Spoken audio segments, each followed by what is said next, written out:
Jammu Kashmir assembly session 3 मार्च से शुरू हुआ था, लेकिन जब से ये सेशन शुरू हुआ था तब से ही डेली वेजेस का जो मुद्दा था वो एक बड़े मुद्दे के रूप में यहां पर आया। और उमर अब्दुल्ला ने जो अपना बजट पेश किया उस बजट में डेली वेजेस का जिक्र जो है उन्होंने नहीं किया, जिसके बाद डेली वेजेस नाराज भी हुए, उन्होंने प्रोटेस्ट किया, लाठियां भी उन पर चली और आखिरकार उमर अब्दुल्ला ने एक कमेटी जो है वो डेली वेजेस को लेकर यहां पर बनाने की घोषणा की और अब ये कमेटी जो है वो बन गई है। सरकार ने इसको लेकर आदेश जो है वो जारी कर दिया है। लेकिन क्या ये जो कमेटी बनी है, जो इतने सालों से डेली वेजेस यहां पर इंतजार कर रहे हैं उनको रेगुलर किया जाए, क्या ये कमेटी उस मामले में आगे बढ़ पाएगी? क्या डेली वेजेस को रेगुलर जो है वो किया जाएगा? डेली वेजेस दूसरी तरफ से अभी भी नाराज हैं और आज से वो अपना प्रदर्शन जो है वो भी शुरू कर रहे हैं। इन सब बातों पे चर्चा करने के लिए हमारे साथ अरुण शर्मा है, सबसे सीनियर जर्नलिस्ट हैं जम्मू के, उनसे बात करते हैं। अरुण जी, आपने भी देखा जिस तरीके से हम लगातार देख रहे थे कि पहले दिन से डेली वेजेस का मुद्दा जो था वो काफी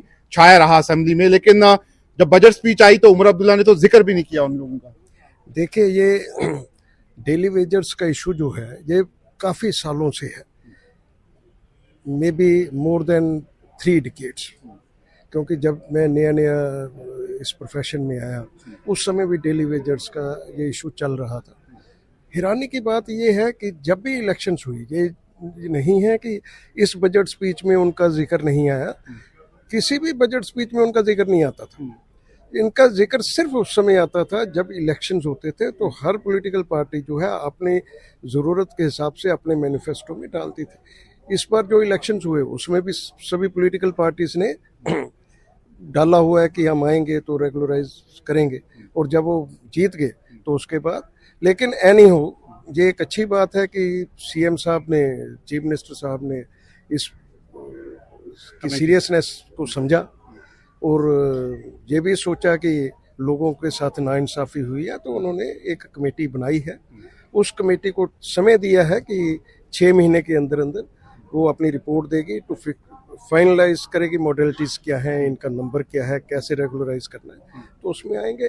तो अब 6 महीने का इंतज़ार तो रहेगा। लेकिन जितने भी डेली वेजर्स है, मेरी रेगुलर बात हो रही है उन लोगों से, आज से वो काम बंद स्ट्राइक उन्होंने कर दी है, जिसे कहते हैं टूल डाउन स्ट्राइक उन्होंने कर दिया और आज 2 दिन की स्ट्राइक पे कल प्रोटेस्ट कर रहे हैं। आपको लगता है कि डेली वेजर्स का कहना है कि वो सेटिस्फाइड नहीं है इस कमेटी से? 2014 में भी, क्योंकि आपने तो देखा होगा, एक सब कमेटी बनी और उन्होंने पूरी रिपोर्ट दी, वो कह रहे हैं नहीं ये तो आई वॉश की तरह एक तरह से हो गया।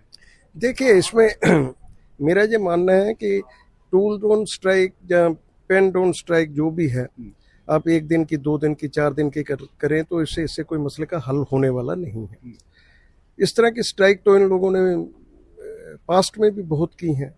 अल्टीमेटली हुआ क्या? बेसिक इशू ये है कि इन लोगों को कंसिस्टेंटली अपने केस को फॉलो करना पड़ेगा एडमिनिस्ट्रेटिव लेवल पे, गवर्नमेंट के लेवल पे, कि अब ये कहें कि हम सारे के सारे एक ही झटके में विद वन गो रेगुलराइज हो जाए, वो भी नहीं होने वाला। वो मुझे नहीं लगता। यही मेरा सवाल आपसे अगला था कि आपने बोल दिया, तो क्या सरकार, आप तो बहुत अच्छे से जानते हैं कि सरकार का कितना पैसा है, खजाना कहां तक भरा हुआ है, आपको लगता है सरकार कर सकती है, उनके पास इतना पैसा है? मैं इसी बात पे आ रहा था कि बेसिकली सारे के सारे एक ही झटके में 50,000, 60,000, 70,000 ये लोग अचानक लग जाएं तो वो नहीं होगा। ये तो चीफ मिनिस्टर साहब ने अपनी बजट स्पीच में भी बोला हुआ है कि 50,000 से कुछ करोड़ का हमारे रिसोर्सेज हैं, 1.5 लाख, 1.25 लाख हमें खर्चना है, तो ये सरकार चलेगी कहाँ से? ऊपर से ये बर्डन कहाँ पे आए? तो मैं रफ फिगर्स दे रहा हूँ क्योंकि ऑफ हैंड अब मुझे याद नहीं, लेकिन ये इनकम स्टेट की कम है, खर्चे ज़्यादा हैं, और ज़्यादा खर्चे जो हैं वो तनख्वाहों में जा रहे हैं बेसिकली, तो और कहाँ से? लेकिन ये, हाँ, ये कर सकते, ये सर्टनली रहेगा कि अगर सरकार की मंशा सही है तो बैचेस में फेज वाइज इनको रेगुलराइज किया जा सकता है। और इनकी एक जेन्युइन डिमांड है, काफ़ी देर से ये लोग सारे ओवर एज हो चुके हैं, काफ़ी ज़्यादा ओवर एज हो चुके होंगे, पढ़े लिखे लोग भी हैं इनमें, इनकी अपनी फैमिलीज हैं। जहाँ तक कि पास्ट में इंसिडेंट्स हुए हैं कि जहाँ पे लोग जो है उनकी डेथ्स हुई, और जो इनके कोलीग्स थे, जो डेली वेजर्स के थे, वो कहते थे कि इन्होंने सुसाइड किया क्योंकि किसी को कर्जा देना था, किसी को कुछ करना था, घर की परेशानियां थी, अब वो उनके खर्चा पूरा नहीं कर सकते, तो शर्मिंदगी में भी सुसाइड हुए। तो एक ह्यूमैनिटेरियन इशू है, इसमें सरकार को सोचना तो चाहिए। लेकिन अगर मैं बात करूं, क्योंकि आपने भी देखा होगा 2017 में एक पॉलिसी बनी, SRO 520 आया, और SRO 520 में मतलब एक तरह से परमानेंट नहीं किया लेकिन ऑनरेरियम की बात कर दी और उनको एक तरह से बता दिया कि उसके तहत 570 से ज्यादा लोग परमानेंट भी उन्होंने उस पॉलिसी के हिसाब से किए, लेकिन उसके बाद रिऑर्गेनाइजेशन हो गया, सारी चीजें हो गई। आपको लगता है वो 520 की जो पॉलिसी आई थी SRO की, उसको मद्देनजर रख के कुछ ना कुछ उस तरीके से किया जा सकता है? देखिए, सब कुछ किया जा सकता है। ये 2017 में क्यों, अब 2014 के इलेक्शन के बाद जो सरकार बनी थी तो उसमें भी सब कमेटी बनी थी, उन्होंने भी बात की थी रेगुलराइजेशन की। उससे पहले जो बनी थी सरकार बनी तो उसमें भी बना, नेशनल कॉन्फ्रेंस की सरकार थी, PDP बीजेपी की सरकार थी, नेशनल कॉन्फ्रेंस कांग्रेस की सरकार, सभी सरकारों ने किया है। लेकिन सवाल वहीं पे आता है कि आपकी इंटेंशंस क्या है, क्या आप इन सबको रेगुलराइज करना चाहते हो? यही मेरा आखिरी सवाल है आपसे कि क्या आपको उमर अब्दुल्ला सरकार की वो इंटेंशंस लगती हैं जिस तरह से उमर अब्दुल्ला सरकार ने वादे किए?